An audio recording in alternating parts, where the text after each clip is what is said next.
Well, first tonight, the East Midlands is getting more than £1 million of emergency funding to tackle rough sleeping this winter. Now, the government says it'll help save lives by taking vulnerable people off the streets.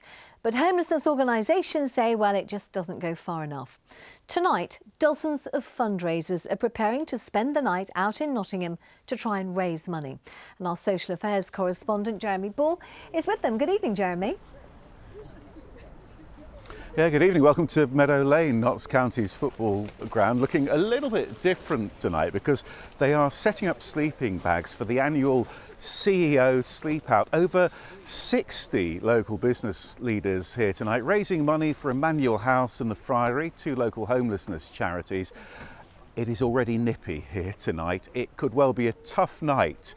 But while this lot can go home tomorrow, for others, it's a way of life.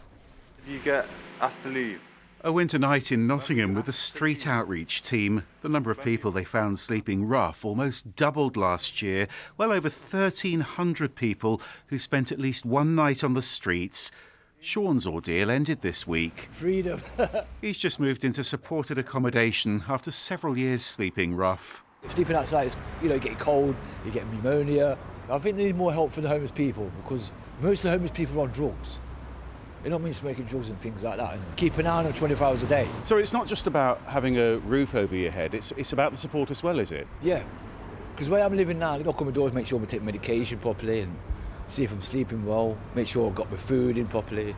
This is the most extreme form of homelessness. You don't have to look hard to find evidence of people sleeping rough. And as the temperatures start to drop, tackling this is a priority. That's why the government's announced emergency funding to support rough sleepers this winter. Derby, Leicester and Nottingham will share almost £500,000.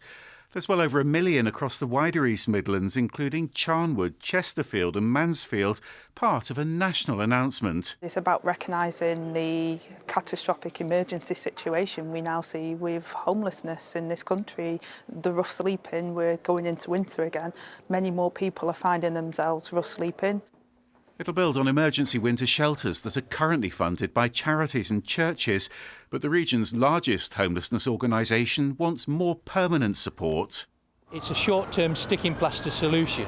In the long term, we have to get to the causes of homelessness and what to do about that, and supported housing is a huge element of that. This is accommodation where people need a lot of help and support. That costs money, doesn't it? The pressure that it takes from other public services, employment, health, probation, criminal justice, hospitals, far outweighs the cost of supported housing. The government says the emergency winter support is just one part of tackling the wider causes of homelessness, but it's hoping that extra funding will save lives. So this extra money then, Jeremy, do we know how it's going to be used here in the East Midlands? Well, Anne, it has only just been confirmed, but Leicester City Council say they've already decided to give some of it to 3 homelessness charities so that they can house rough sleepers in private properties. They're also giving some of it to, for extra health support to keep people off the streets.